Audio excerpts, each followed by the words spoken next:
있습니다. 그때 여로보암의 아들 아비야가 병든지라. 여로보암이 자기 아내에게 이르되 정하건대 일어나 전장하여 사람들이 그대가 여로보암의 아내임을 알지니 하고 실로로 가라.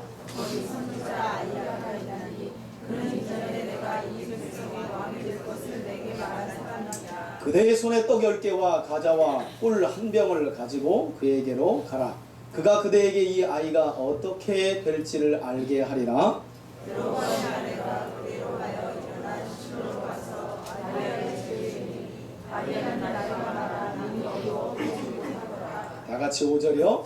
여호와께서 아히야에게 이르시되 여로보암의 아내가 자기 아들이 병들었으므로 내게 물으러 오나니 너는 이러이러하게 대답하라. 그가 들어올 때에 다른 사람인 채 함이니라.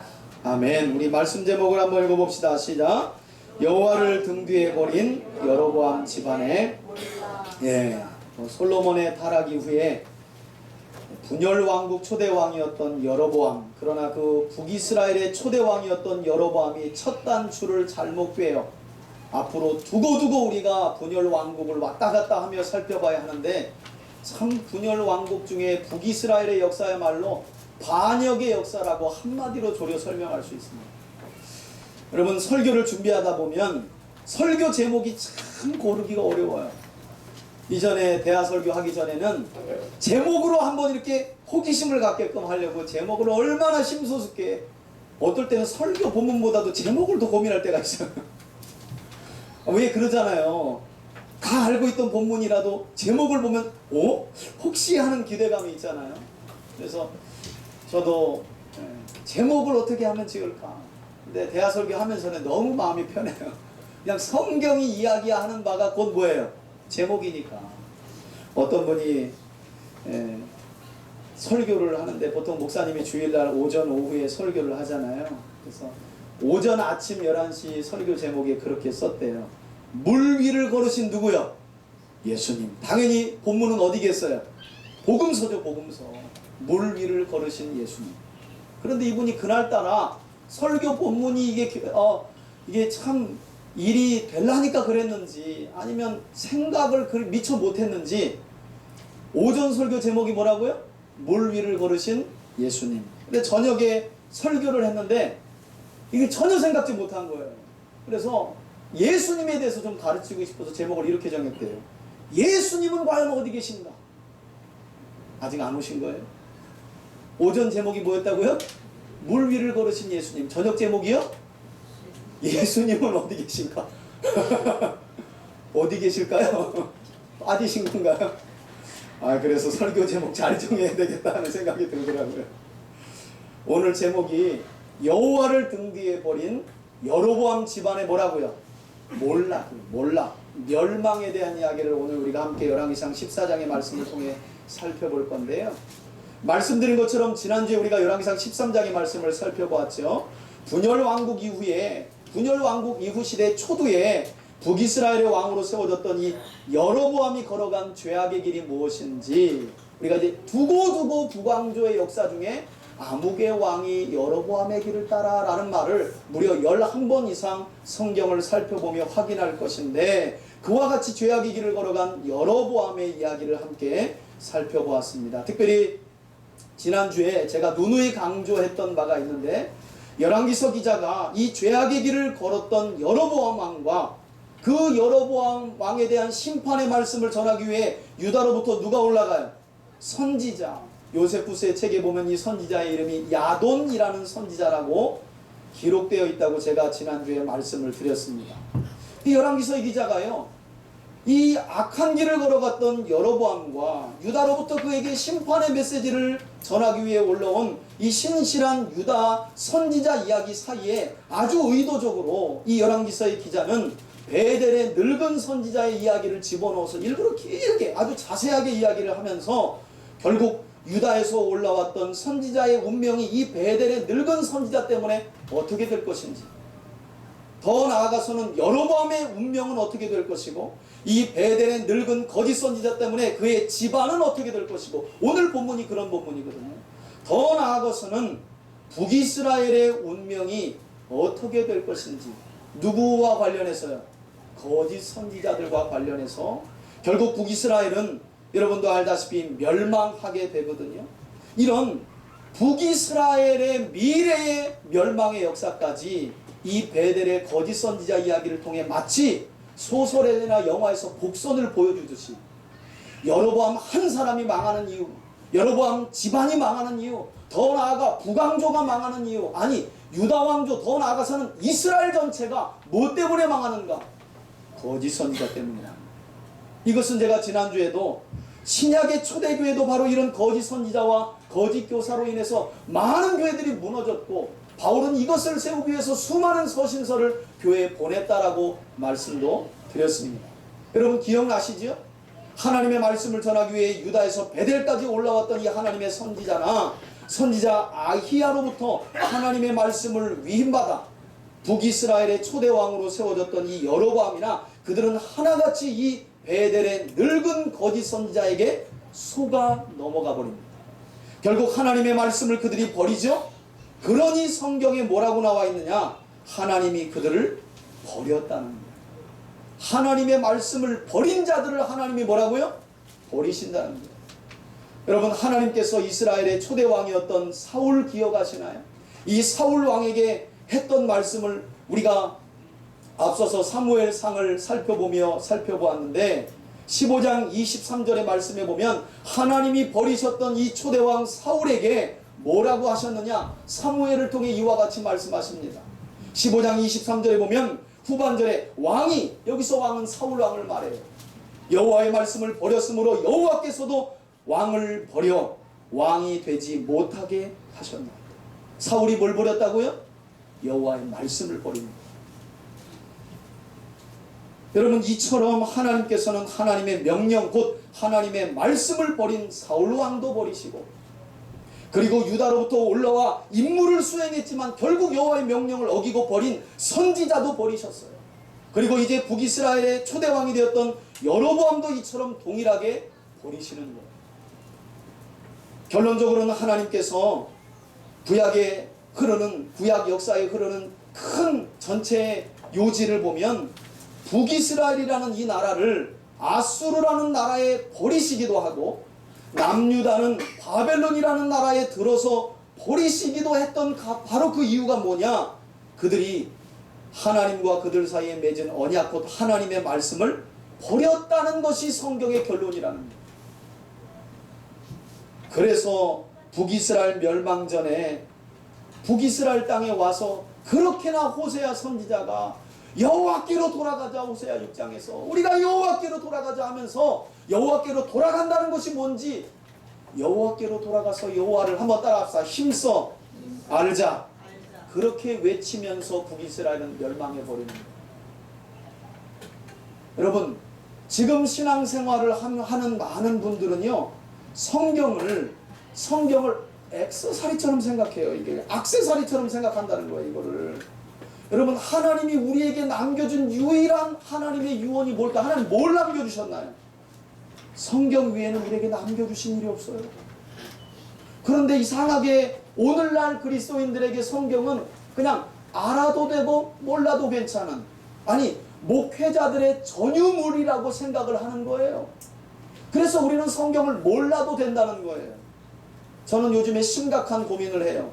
과연 그런 변명들이 이 시대에 죽어 하나님 나라에 들어간 우리가 하나님 앞에, 저는 목사님이 가르치는 대로만 했는데요, 성경에 대해서 몰랐는데요, 이런 변명이 가당키나 할까? 과거 성경이 번역이 안 되고 어떤 특정 계층만의 중세시대만 해도 전유물이 되었을 때는 핑계가 될 수 있지요. 그러나 지금은 그럴 수 없다는 거예요. 여러분, 구약 전체에 흐르는 이게 요지라니까요. 하나님은 언제나 개인이든 가정이든 나라든 여호와의 말씀을 버린 자들을 뭐 하셨다고요? 물어볼게요. 그 하나님이 지금 우리가 믿는 하나님 맞습니까? 맞으시면 아멘 하세요. 맞아요, 여러분. 하나님은 한치도 변함이 없으신 분이세요. 그런데 우리는 이상하게 이 하나님의 말씀을 마치 신앙생활의 액세서리 정도로 생각을 한다는 거예요. 참 심각한 문제예요. 그래서 주일날 올 때 성경 먼지 툭툭 털어서 가지고, 제가 생각나는 게 뭐냐면, 제가 서울에서 큰 교회에서 고등부를 담임할 때 성경에 대한 강조를 하려고요, 퍼포먼스를 했어요. 퍼포먼스를 어떻게 했느냐, 성경 예배 전에 이 성경에다 밀가루를 놨어요. 밀가루. 그래가지고 얘네들 성경 어떻게 보는 줄 알아? 집에다 갖다 던져놓지. 그리고 주일날 어떻게 가져와? 푸 하고 애들한테 확 불어버렸어요. 충격이에요. 충격. 예배 시간에 너희들 이렇게 살지 않냐고. 하나님의 말씀이 과연 우리에게 그 정도밖에 되지 않는 거냐, 그렇지 않지 않느냐 하면서 앞에 있는 애들이 아주 그냥 왜 우리한테만 뿌리냐고 가지고 그 주간은 아무튼 난리가 났어요. 이 전도사님이 좀 돌았다 막 이래가지고. 여러분, 오늘 결국 여로보암 집의 몰락은 그가 여호와의 말씀을 버려, 그것을 하나님이 어떻게 받아들이셨느냐, 그가 나를 그의 등 뒤로 던져버렸다라고 말씀하세요. 자, 그럼 이처럼 끝끝내 하나님의 말씀을 버리고 더욱 담대하게 죄악의 길을 걸어갔더니 북이스라엘 초대왕 여로보암과 그의 집이 결국 어떻게 멸망하게 되었는지를 오늘 본문의 말씀을 통해 저와 여러분들이 함께 살펴볼 텐데요. 14장 1절 말씀을 한번 보세요. 자, 시작이 뭘로 시작해요? 한번 따라합시다. 그때. 여러분, 이때가 중요합니다. 여기에서 열왕기서 기자가 말하는 이 그때란 이미 유다로부터 하나님의 말씀, 곧 여로보암의 죄악을 인한 하나님이 여로보암에게 주실 심판의 메시지를 다 선포한 후, 그리고 그의 말대로 모든 징조가 다 이루어짐을 여로보암이 뭐 했을 때예요? 다 보았어요. 그런데 누구에게 속아 넘어가요? 베델의 늙은 선지자에게 그만 그가 또 속아 넘어가면서 그가 걸어가던 죄악의 길에서 전혀 돌이키지 않고 오히려 더더욱 죄를 담대하게 짓고 있을 바로 그때를 말하는 거예요. 이제는 여로보암 죄악의 이 기차가요, 브레이크를 상실한 거예요. 징조를 보고 자기 손이 시체처럼 말라 비틀어져서 툭 떨어지는 것까지 경험했는데 하나님의 말씀을 듣고 회개하지 않아요. 이때 유대 역사가 요세푸스의 책을 보면 그가 뭐라고까지 이야기하는 줄 아세요, 여러분? 제가 읽어드릴게요. 그 후에 여로보암 왕은 날마다 오늘은 어떤 죄를 지을까 하며 찾는 것 외에는 하는 일이 없을 정도로 하나님을 멀리 떠난 범죄자가 되었으며 그 전과는 비교할 수도 없을 정도로 하나님께 등을 돌리는 인물이 되었다라고 유대 역사가 요세푸스는 이런 이 당시에 바로 이때에 그때의 여로보암의 악독을 고발하고 있어요. 여러분, 사람이요, 제가 이런 부분 보면 기회가 있는 것 같아요. 저는 우리 하나님이 주시는 기회는 무한하다고 믿습니다. 그러나 그것만 믿고 방탕하면 안 돼요. 왜? 그 무한함 안에는, 그 하나님의 속성 사랑 안에 감추어진 무한함 안에는 공의도 있다는 사실을 기억하셔야 돼요. 여러분, 하나님이 유다로부터 선지자를 보내 모든 증거를 보이시고 자기 손이 시체처럼 말라 비틀어지는 체험도 여로보암이 했잖아요. 그런데 하나님의 말씀을 안 들어요. 이미 기회를 주신 거예요. 주실 만큼 주신 거예요. 그런데도 여로보암은 이처럼 오늘은 또 어떤 죄를 지을까 하며 하나님을 아주 멀리 떠난 자가 됐다는 거예요. 저는 우리 사랑하는 성도들이 그것이 말씀이든 개인적으로 성령께서 여러분들의 양심을 향해 말씀하시는 것이든 그것이 성경으로부터 벗어나고 하나님께 뜻으로부터 벗어났다라고 깨닫게 하실 때에 그때를 회개의 기회로 삼을 수 있는 여러분들이 될 수 있기를 주의 이름으로 축원합니다. 기회는 그렇게 하나님이 그 자비로운 마음으로 주시는 기회가 끝나면 혹독한 심판이 임하기 때문입니다. 여러분, 이런 악독한 여로보암 왕을 우리 하나님께서 그냥 두실 리가 없잖아요.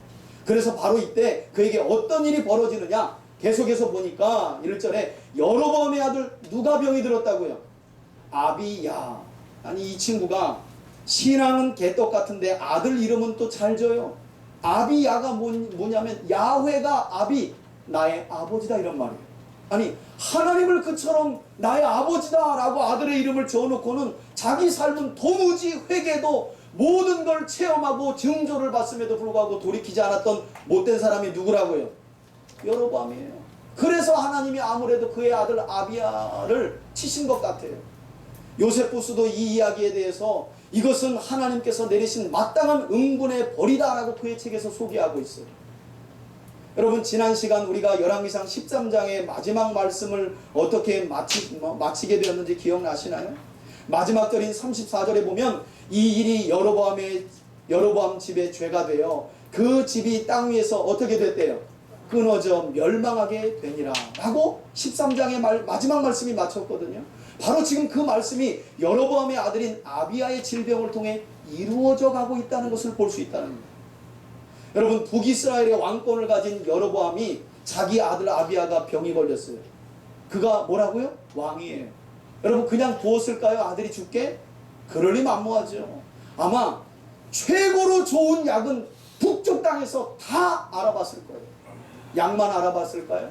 이 약을 처방할 유명한 의사들도 아마 할 수 있는 대로 모두 수소문을 해봤을 것입니다. 자기 아들 아비야를 살리기 위해서.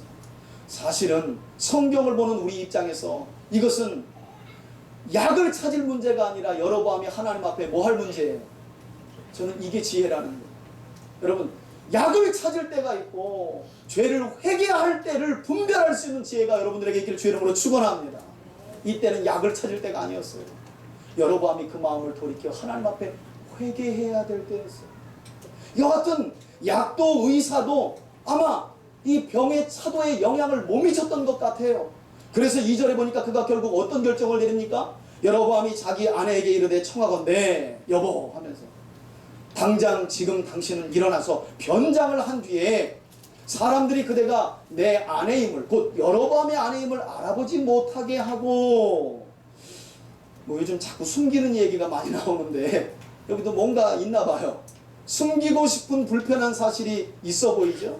이렇게 변장을 한 뒤에 누구를 찾아라고 말하느냐? 실로로 가서 거기 선지자 누구를 만나라고요? 아히야가 있을 것이니 그를 만나라. 그는 이전에 내가 이 백성의 왕이 될 것을 하나님께로부터 듣고 자기에게 뭐 한 사람이래요? 예언을 해준 사람이라는 거예요. 한번 따라합시다. 참 일찍 또 왔네. 아니 그 체험과 그 징조를 다 보고 이제서야 하나님의 사람을 찾은 거예요. 그런데 3절에 보니까 무슨 꿍꿍이가 있는지 자기 아내를 보내면서요 선지자 아히야를 찾아갈 때 그냥 가지 말라고 그래요. 그럼 뭘 가지고 가라고 하느냐? 3절 보세요. 그대의 손에 떡 몇 개와 10개와 과자와 꿀 한 병을 가지고 그 선지자 아히야에게로 가라. 여러분 저는 이 대목에서도요 물론 신분을 숨기기 위해서 서민들이 보통 선지자를 찾아갈 때 가지고 간 걸 가져갔다라고 주장하는 학자들도 있지만 글쎄요 저는 지금까지 여로보암 왕의 행실을 볼 때 이것이 단순히 하나님의 선지자에 대한 순수한 예우로는 보이지가 않아요. 자 이것을 가지고 가면 여로보암이 뭐라고 계속 말하느냐? 그가 그대에게 이 아이가 어떻게 될지를 뭐라고요? 답이 누구에게 있다는 걸 알아요. 선지자 곧 하나님께 있다는 걸 여로보암이 알아. 그는 알고 있을 거랍니다. 우리 아들 아비야가 병들어 어떻게 될지 나을지 어떻게 될지를 선지자 아히야는 알고 있으니 내가 가서 변장을 하여 가서 물어보라는 거예요. 여러분 생각해 보세요. 이 정도로 하나님의 선지자를 신뢰할 정도면 여로보암 왕이 진작에 자신의 죄를 회개하고 자복해야 맞는 거 아니에요. 아니 사람의 생사가 선지자 곧 하나님께 있음을 알아 그가. 그래서 자기 아내를 보내. 그 정도 믿음이 있어. 그런데 회개도 안 하고 그의 죄로부터 그가 자복도 하지 않으며 하나님께로 돌아오지 않았다는 거예요. 이게 참 하나님이 버리시는 사람들의 특징 중에 특징이라고 말씀드릴 수 있는 거죠. 에이 나라면 안 그럴 것 같은데 여러분 저는 목회하면서도 봤어요. 목회자도 그게 죄라고 깨닫고 했지만 안 돌아서는 걸 봤어요. 그래서 결국 하나님이 어떤 사건을 통해 버리시는 일도 목격했습니다. 이것이 남 이야기가 사실 아니라는 거죠. 그런데 여러분 그러면서 제가 이런 여로보암의 모습을 보면서 어떤 생각을 했느냐? 이게 여로보암 한 사람의 믿음이었으면 좋겠지만 아마도 여로보암은 하나님을 아는 것과 또 그 아는 것을 따라 믿음으로 사는 것을 최소한 이 여로보암이라는 사람에게는 이게 별개의 문제가 아니었나. 알고 믿는 것과 사는 것이 뭐가 돼야 되는데? 하나가 돼야 되는 거예요. 참으로 아이러니하죠. 여러분, 저는 여기서 또 한 사람이 생각났는데 그게 바로 누구냐? 베델의 늙은 선지자가 생각났어요. 그는 유다로부터 온 그 신실한 선지자의 예언이 다 이루어질 것을 알고 그가 죽어 묻힐 무덤에 누굴 묻어달라 그래요? 자기 뼈를 묻어달라고까지 이야기하잖아요.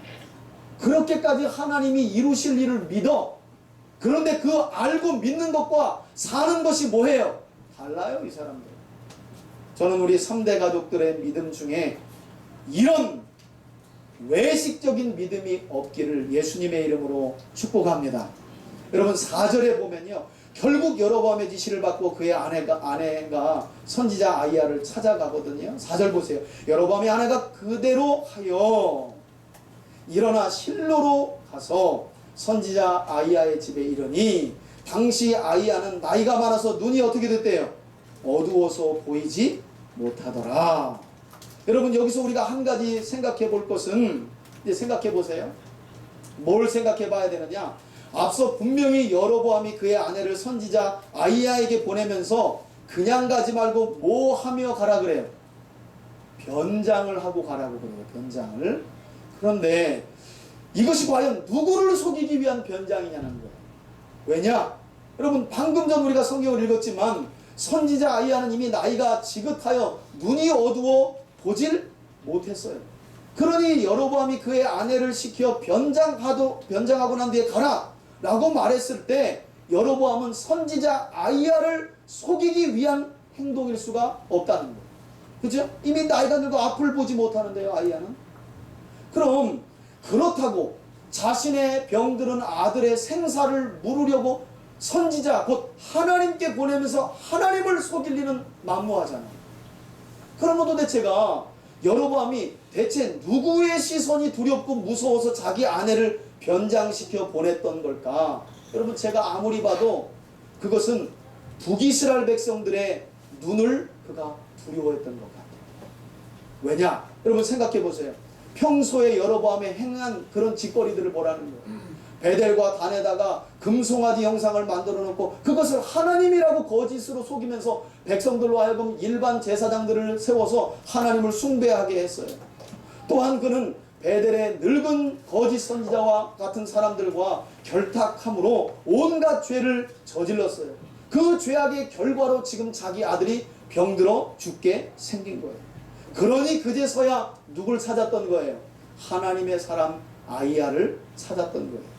그러니 백성들의 그 찾아가는 발걸음 중에 그들을 쳐다볼 백성들의 눈이 무섭지 않겠어요? 저는 이런 여로보암의 모습을 보면서 꼭 한 사람이 또 생각나요. 그게 바로 사울이에요. 여러분, 사울이 버림당하는 내용을 보면 그가 여지없이 하나님의 눈을 두려워하기보다는 누구의 눈을 두려워했는지 아세요? 백성들의 눈이었어요. 그래서 끊임없이 하나님 앞에 그가 변명을 합니다. 군대가 도망을 가서 백성들이 하나님의 말씀이 있었지만 아말렉 왕 아각을 살려주고 그에게서 취한 전리품 중에 좋은 짐승들을 남겨두자고 백성들이 그와 같이 주장하여 자긴 따랐을 뿐이라는 거예요. 순전히 변명이지. 지금 여로보암의 모습은 마치 버림당했던 사울과 별반 다를 바가 없다는 거예요. 그런데 여러분, 이처럼 여로보암의 아내가 변장을 하고 선지자 아이야의 집에 도착을 했는데 그녀가 도착하기에 앞서 이미 선지자 아이야에게 어떤 일이 있었느냐? 5절 보세요. 여호와께서 이미 그에게 뭐해요?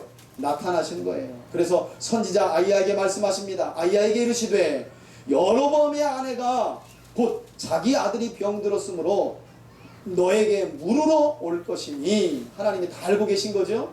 그러므로 너는 이러이러하게 그에게 뭐라고요? 대답할 말도 이미 다 주셨어요. 지금 오고 있거든. 그녀가 오면 이렇게 너 대답해라. 그런데 한 가지 네가 주의해야 할 것은 그가 들어올 때 누구인 채 한다는 거예요. 다른 사람인 채 변장하고 오니 주의하래. 여러분, 제가 이런 내용을 들을 때 아무것도 아닐 수 있지만 깜짝 놀라는 게, 하나님이 마치 여로보암이 자기 아내와 자기 방에서 주고받았던 그 대화를 다 듣고 계셨던 것 같아요. 한번 따라합시다. 하나님은 무소부재하신 하나님. 우리 속담에 낱말은 누가 들어요? 내가 들어요? 반말은 네가 듣고? 그래서 반말하시는구나. 낱말은 누가 듣고요? 새가. 반말은. 근데 여러분, 낱반말의 모든 말을 들으시는 분이 있으니 그분이 누구라고요? 하나님이라고. 저는 이 대목을 보면서 하나님이 마치 여러분 하면 어떻게 했겠어요? 여러분, 여봐라 아내를 불러라 하고 대신들이 있는 곳에서 여보 당신은 변장을 하여 이랬겠어요? 여보 당신 지금 변장해. 그리고 선지자 아이에게 가봐. 그가 우리 아들 아비야가 어떻게 될지를 알게 될 거야 하고 조용히 말하지 않았거냐. 그런데 그곳에 누가 계셨다는 거예요? 하나님이 계셨다. 여러분, 이로 인해서 선지자 아이야는 비록 그가 나이가 들어 눈이 어두웠지만 앞으로 여로보암의 집에 일어날 모든 일들에 대해서 그가 훤히 내려다보게 되는데요. 그리고 6절에 보니까 드디어 여로보암의 아내가 아무것도 모른 채 변장을 하고 선지자 아이야의 집에 들어갑니다. 6절 보세요. 그가 문으로 들어올 때에 아이야가 뭘 들었대요? 예, 보통은 눈이 안 보이면 청력이 밝아진다고 그래요. 들어오는데 발소리를 듣자마자 뭐라고요? 이미 하나님이 다 말씀하셨으니까 똑똑할 때 벌써 뭐예요? 여로보암의 아내여 들어오라. 내가 어찌하여 다른 사람이지 않느냐. 여러분, 보통 사람 같으면 이런 상황 되면 오줌을 질끔 싸든지 그 자리에서 어떻게 해요? 주저앉고 말죠. 제가 성경 강좌할 때 종종, 아니 왜냐하면 연말 되면 꼭 이런 뉴스가 나오니까, 우리 권사님들 중에는 그런 분들 없지만 교회 중직자들이 그렇게 점을 보러 간대요. 여러분, 그러지 말기를 바랍니다. 그 무당이 얼마나 우리를 우습게 보겠어요. 근데 일단 가시려면 잘 가세요. 용한 사람한테 가서 속지 말고. 어차피 돈 낼 거 어떻게 하냐면 딱 두들겼을 때 제가 들어간다 그러면 3대 교회 박 목사님 들어오십시오 이 정도 돼야 뭔가 대화가 되지. 얼굴 보면서 40대인데 무슨 문제지 말해서 막 통밥을 막 굴려. 아내 바람 문제인가 자식 문제인가 사업이 안 됐나 그 중에서 하나를 얼굴 얘기하면 그걸 또 물어. 아이고 밥 먹기 얼마나 좋아요. 점쟁이들이 목사만 죽어나는 거야. 그냥 성경이 두꺼워가지고 그것들은 그냥 한 3가지 정도 쭉 뿌려놔요. 밑밥을. 그러면 딱 당황해. 그러면 요거구나. 남편 바람났구나. 그러면 벌써 그 자리에서 떨어. 최소한 정말 용한 점쟁이라면 똑똑똑 두들길 때 어떻게 해요? 고집사님 들어오세요. 이 정도 돼야 용하구나. 우리 집사람이 가실 분은 아니에요. 우리 집사람이 가실 분은 아니에요. 그 정도 돼야 뭘 맡기는 거지. 그냥 들어가가지고 갈 때는 또 화장도 예쁘게 좀 하고 가. 그냥 온 문제 있는 사람처럼 이렇게 갖고 딱 봐도 에휴 저건 3가지 중에 하나구나. 딱 봐도 알아. 그때는 그냥 목욕 갔다가 화장도 하고 아무 일 없는 것처럼 하고 가야 돼. 그래서 맞춰보라는 거지. 그리고 나서 대화를 하는 거야. 그럼 앞으로 어떻게 했으면 좋겠냐. 그게 부적이든 뭐든. 그러지도 않고 그냥 오만상 찌부리고 가서 벌써 이게 몇 가지 중에 하나 아니야 하나. 다 알아 다 알아. 그런데 맞추면 그냥 막 용하다고 난리를 쳐. 아 저한테 와보세요. 저도 한 대략 몇 번 물어보면 알아요. 저는 여러분들이 복을 받을 건지 안 받을 건지 알아요. 왜 아는 줄 아세요? 제가 점쟁이여서가 아니라 성경에 하나님의 말씀에 준하여 순종하며 사는 사람들의 복이 나와 있고 그렇지 않은 자들의 어려운 삶이 기록되어 있기 때문에 알 수 있는 거예요. 아무튼 이 정도 되면 주저앉아야 되는데요. 성경에는 이 여로보암의 아내가 그 남편을 닮아 간이 부었는지 전혀 놀라는 기색을 하지를 않아요. 그래서 선지자 아이야가 계속해서 말씀하잖아요. 내가 하나님의 명령을 이미 받았고 어떤 일이라고요? 흉한 일을 당신에게 전할 것이니 당신은 가서 당신 남편 여로보암에게 말하십시오. 이스라엘의 하나님 여호와의 말씀이 하면서 여러분 여기서부터 잘 들으셔야 하는데요. 자, 하나님이 말씀하십니다. 선지자 아이야를 통해 내가 너를 백성 중에 들어 내 백성 이스라엘의 주권자 곧 왕으로 세우셨다는 거예요. 그리고 또 나라를 다윗의 집에서 찢어내어 내게 주었거늘 너는 내 종 누구여? 다윗이 내 명령을 지켜 전심으로 나를 따르며 나보기에 정직한 일만 행하였음과 같지 아니하고. 여러분 이 말씀이 바로 하나님께서 선지자 아이야를 통해 여로보암을 북왕국의 초대 왕으로 세우시면서 하나님이 바랬던 기대 한 가지였어요. 하나님이 요구했던 거 딱 하나예요. 여로보암아, 네가 북쪽 지파들의 왕이 되거든 다윗과 같이 나 보기에 정직한 사람이 되고 여호와의 말씀을 잘 따라 순종하는 왕이 되었으면 좋겠다. 이게 하나님의 유일한 바람이었다니까요. 그런데 하나님의 말씀하시죠. 9절에 오히려 너는 너의 이전 사람들보다 더 악하였고 가서 너를 위하여 나 외에 다른 신을 만들며 우상을 만들어 나를 뭐하게 했다고요? 노엽게 하였고. 자, 그 다음 뭐라고 말씀하십니까? 내가 나를 어떻게 했대요? 한번 따라합시다. 내 등 뒤에 버렸도다. 여러분, 하나님의 말씀을 버리는 행위가 어떤 행위라고요? 하나님을 등 뒤에 버리는 행위라고 하나님이 말씀하시는 거예요. 그리고 이어서 10절에 보니까 그러므로 아주 무서운 말씀이 선포되는데요. 내가 여로보암의 집에 재앙을 내려 여로보암에게 속한 남자들은 이스라엘 가운데 매인자나 노인자나 다 끌어버릴 것이로되 거름더미를 쓸어버림과 같이 여로보암의 집을 맑게 씻어 버릴지라. 저는 이 대목을 보면서 마치 창세기 6장을 넘어서 7장에 넘어가는 홍수 심판 때가 생각납니다. 하나님 물로 그냥 이 세상을 깨끗이 씻어버리겠다. 숨 있는 모든 것들을 진멸하시겠다 하는 하나님의 분노가 느껴지더라고요. 한마디로 하나님께서 여로보암의 집구석을 이와 같이 진멸하시겠다고 아주 진노의 말씀으로 재앙을 선포하시는 거예요. 여러분, 이게 끝이 아니죠? 11절 보실까요? 뿐만 아니라 여로보암에게 속한 자가 성읍에서 죽으면 누가 먹게 하고요? 개가 뜯어먹고, 들에서 죽은 자는 누가 뜯어먹고, 공중의 새의 먹거리가 되게 하리니 이는 여호와께서 말씀하셨음이니라 하셨나니. 말씀드린 대로 그야말로 언약을 따른 어마어마한 저주를 하나님이 여로보암과 그의 집에 이처럼 내리신 거예요. 그리고 이렇게 말씀하신 후에 12절에 보니까 그러므로 너는 일어나서, 지금 여로보암의 아내가 이미 이 재앙에 대한 예언을 다 들은 거죠. 이제 집으로 가래요. 내 집으로 가라. 내 발이 성읍에 들어갈 때에 내 아들 아비야는 뭐 할 거라고요? 죽을 거예요. 그런데 여러분, 의미심장한 말씀이 13절에 있어요. 온 이스라엘이 그의 죽음을 인하여 뭐 할 거래요? 슬퍼하며 장사하려니와 여로보암에게 속한 자 중에는 오직 이 아이 곧 아비암만이 조상의 묘실에 들어가리니. 다 같이 읽습니다. 시작. 이는 여로보암의 집 가운데서 그가 이스라엘의 하나님 여호와를 향하여 어떤 뜻을요? 선한 뜻을 품었음이니라. 여러분, 우리 성경에는 병에 걸린 여로보암의 아들 아비야가 대체 하나님을 향하여 어떤 선한 뜻을 품었는지 자세히 설명이 되지 않는데요. 전승에 따르면, 곧 유대에서 전해 내려오는 이야기에 따르면 이 아비야가 하나님을 향해 어떤 선한 뜻을 품었느냐? 아버지 여로보암이 악한 길을 걸어갈 때마다 아버지 이건 안 돼요, 하나님의 말씀을 어기는 거예요 하며 아버지를 그렇게 만류하며 설득했다는 거예요. 특히나 여로보암이 절기 때마다 유다로 내려가 성전에 내려가 하나님께 제사를 드리려고 하는 자들이 많으니까 베델과 단에다가 금송아지 신상을 세웠잖아요. 여러분, 전승에 따르면 그 이후에도요, 이것은 역대기서에도 나와 있어요.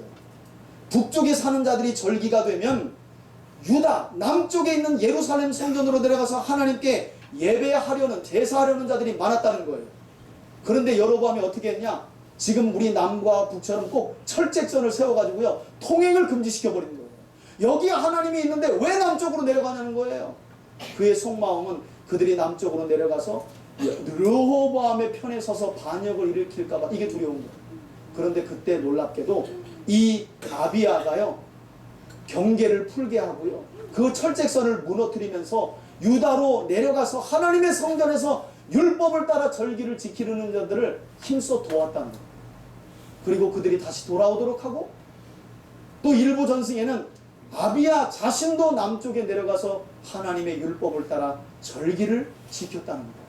여러분, 그러니 이런 아비야의 행동을 아버지 여로보암을 보시면서 또 동시에 이런 아비야를 보면서 하나님이 얼마나 기뻐하셨겠냐는 거예요.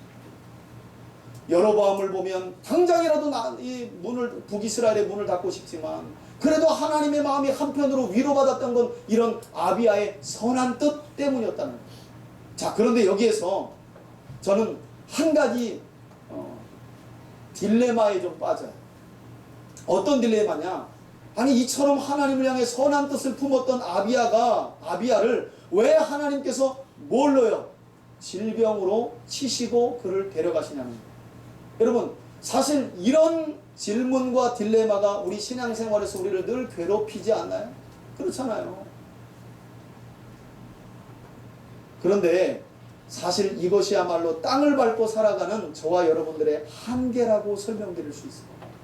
무슨 말인가 하면, 이제부터 제가 드리는 말씀을 여러분들이 꼭 기억을 해야 되는데요. 여러분, 하나님 앞에서는요, 하나님께서 이 땅에서 하나님께서 택하신 사람들을 죽은 채로 데려가나 산 채로 데려가나 하나님 앞에서는 큰 의미가 없다는 거예요.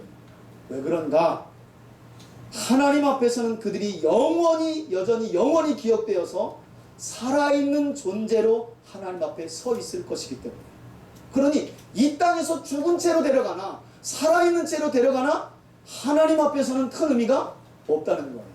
그래서 아마 여러분들 기억하실지 모르겠지만 복음서에 보면 예수님 앞에 나와서 예수님을 함정에 빠뜨리려고 사두개인들이 와서 부활이 없다고 하는 것을 주장하기 위해서 예수님에게 함정 질문을 하면서 예수님을 아주 곤혹스럽게 만드는 장면이 나오거든요.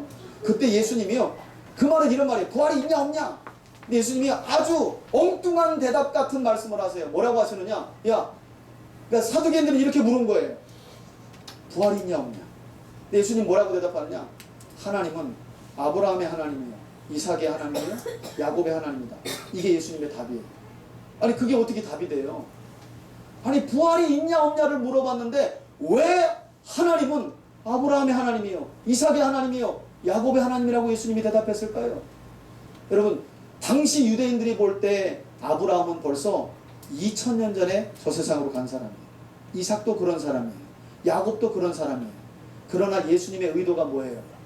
너희들 눈에 이 세 족장은 역사 속에 사라졌지만 여전히 하나님 앞에서는 뭐 한 자로 있다는 거예요? 살아있는 자로. 할렐루야. 그러면서 예수님이 이 엉뚱하지만 놀랍고 단순한 진리로 하나님은 부활의 하나님이심을 아주 명확하게 가르쳐 주신 줄 믿습니다. 그러니 산채로 데려가든 죽은 채로 데려가든 하나님 앞에서는 별 의미가 없다. 왜? 그분 앞에 의인은 언제나 영원히 기억되고 살아있는 것이기 때문에.